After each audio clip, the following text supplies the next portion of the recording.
یہ سورہ تکاثر ہے جس میں اللہ تعالیٰ فرماتا ہے الہاکم التکاثر.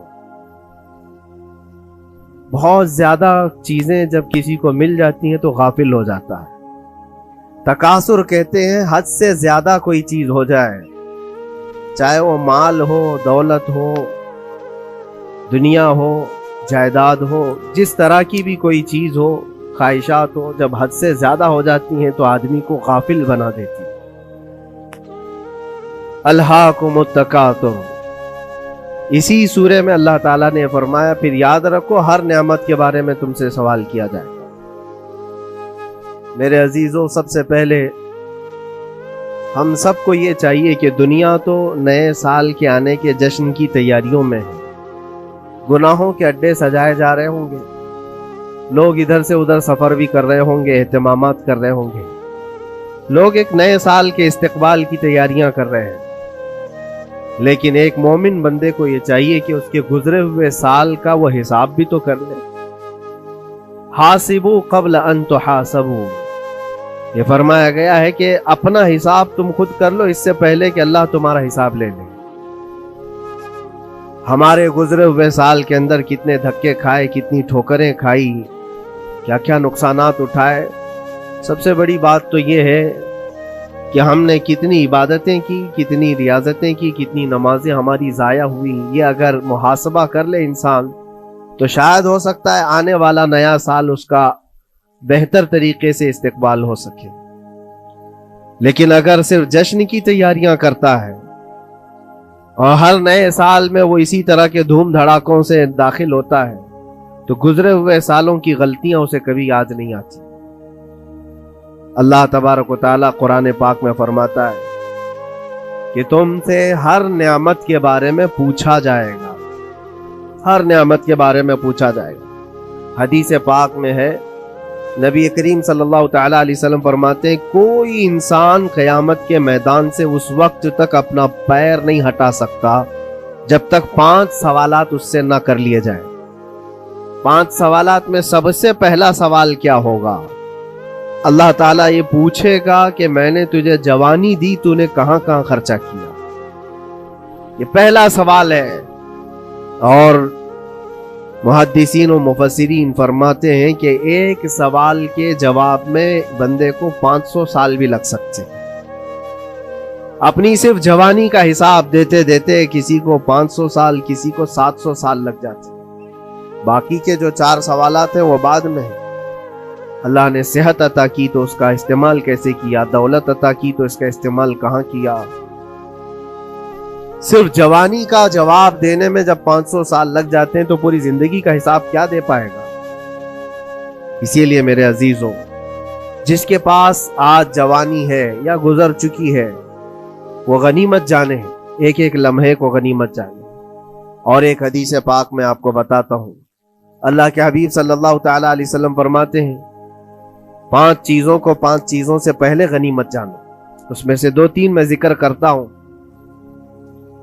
حضور پاک صلی اللہ تعالی علیہ وسلم فرماتے ہیں اپنی صحت کو غنیمت جانو بیمار ہونے سے پہلے. آج صحت مند ہو تو اس کی قدر کرو بیمار ہونے سے پہلے. ہاتھ نہیں ٹوٹا ہے ابھی، پاؤں نہیں ٹوٹا ہے، سر سلامت ہے، سوچنے کی طاقت ہے، زبان سلامت ہے. اپنی صحت کو غنیمت جانو اور ہر دن اللہ کا شکر ادا کرو کہ مولا میری طاقت اور میری حیثیت سے زیادہ تو نے مجھے عطا کیا. اور اگر اپنی صحت کا خیال نہیں ہے، قدر نہیں ہے، تو جاؤ کبھی کسی کینسر ہاسپٹل میں جا کر کے دیکھو. کئی ایسے لوگ ہیں جو موت اور حیات کے بیچ لڑ رہے ہیں. کچھ تو ایسے ہیں جو روز موت کی تمنا کرتے ہیں لیکن موت بھی نہیں. مجھے یاد ہے آج تقریباً 8-9 سال ہو گئے ہوں گے، ایک کینسر ہاسپٹل میں ایک ادھیڑ عمر کے شخص سے ملاقات. میں تیمارداری کے لیے یا عیادت کے لیے جایا کرتا تھا. اس شخص نے بستر پر لیٹے لیٹے کہا اس کے گردن میں ایک ایسی عجیب قسم کی کینسر کی پھنسی تھی جس سے ہمیشہ خون اور پیپ رستا رہتا ہے. کافی دنوں سے ہاسپٹلائزڈ ہے. لیکن ایک اس کی جو گڑ گڑاہٹ دیکھا اور ریکویسٹ میں نے سنا، کہا کہ حضرت صرف اتنی دعا کر دیں کہ میرا سر اٹھے اور میں سجدہ کر سکوں. اس لیے کہ جوانی میں میں نے سجدے نہیں کی اللہ کے، عبادت نہیں کی، اور آج شدت سے خواہش ہوتی ہے کہ میں عبادت کروں یا سجدہ کروں، لیکن سر اٹھاتا ہوں تو یہاں سے پیپ اور خون شروع ہو جاتا ہے. اب وہ طاقت نہیں ہے. اس دن میرے دل پہ یہ بات لگی، کیا سچ فرمایا میرے آقا صلی اللہ علیہ وسلم نے، اپنی صحت کو غنیمت جانو بیمار ہونے سے پہلے، کہیں ایسا وقت نہ آئے کہ تم سجدہ کرنا چاہو لیکن تمہارا سر اٹھانے کے قابل بھی نہ رہے، تمہارے پاس وہ طبیعت بھی نہ رہے. ایک یہ تو پہلی چیز ہے. دوسری چیز، نبی مکرم صلی اللہ علیہ وسلم ارشاد فرماتے ہیں کہ تم اپنی جوانی کو غنیمت جانو بڑھاپا آنے سے پہلے. جوانی کو غنیمت جانو بڑھاپا آنے سے پہلے. آپ کو پتا نہیں ہے بڑھاپا کیا ہوتا ہے؟ بڑھاپے میں صرف خواہشیں رہ جاتی ہیں، کرنے کی تمنا رہ جاتی ہے لیکن طاقت نہیں رہتی.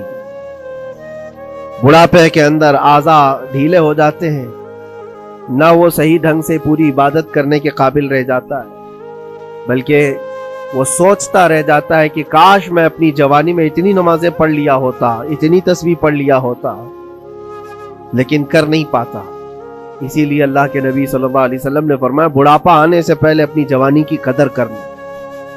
اور اتنی تیزی سے یہ جوانی جاتی ہے پتہ بھی نہیں چلتا، بہت تیزی سے گزر جاتی ہے. جوانی ایسا شباب ہے کہ یہ بجلی کی طرح بھاگتی چلی جاتی ہے، کیونکہ جوان ہوتے ہی آدمی کے اوپر ایسی ذمہ داریاں آئیں. اس کو شادی کا خیال آیا، شادی کیا، بچوں کا خیال آیا، بچے ہوئے، پالنے کی بات، گھر بنانے کی فکر، بزنس کی فکر، جاب کی فکر.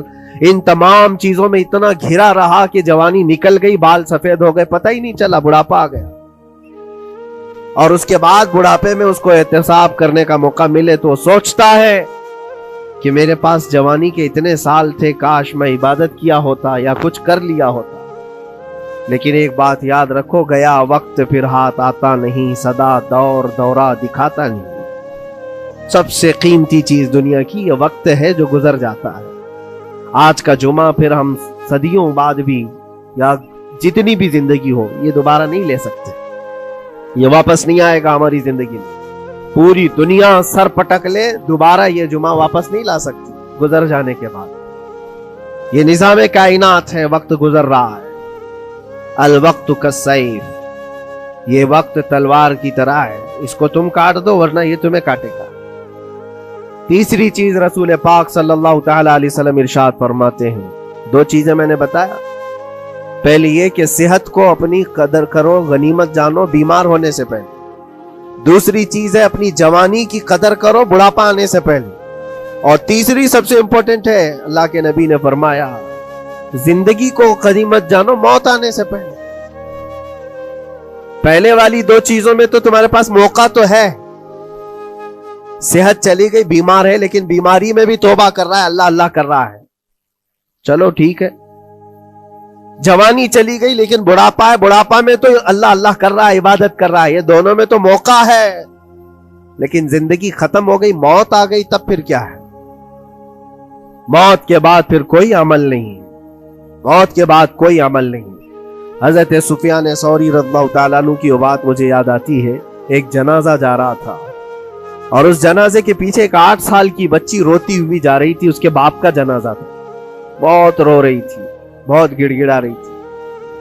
کیا جملہ کہہ رہی تھی؟ کہتی تھی کہ ہمارے گھر پر، ہم پر جو آج مصیبت آئی ہے اس سے بڑی مصیبت کبھی آئی نہیں، بہت بڑا صدمہ ہے، بہت بڑی مصیبت ہے. تو حضرت سفیان ثوری نے اس بچی سے کہا بیٹا تمہارے اوپر جو مصیبت آئی، تمہارے گھر پر جو آئی، وہ کل کو ٹھیک ہو جائے گی، تم پھر معمول پر آ جاؤ گے. بلکہ بات یہ ہے تمہارے باپ پر جو آئی ہے وہ سب سے بڑی ہے، وہ موت ہے، وہ سب سے بڑی ہے، کیونکہ وہ پلٹ کر کے آنے والا نہیں ہے. جنازے کو دفن کر دیا گیا. دوسرے دن قبرستان میں حضرت سفیان ثوری کہتے ہیں اسی قبر کے پاس میں اس بچی کو روتے ہوئے دیکھا. بچی کو باپ سے بڑا لگاؤ رہا ہوگا، قبر کے پاس بیٹھ کر کے رو رہی تھی، یوں کہہ رہی تھی ابا آپ بیمار تھے، میں دوائی لا دیتی تھی، آپ سونے کے لیے جاتے میں بستر جھاڑ دیتی تھی،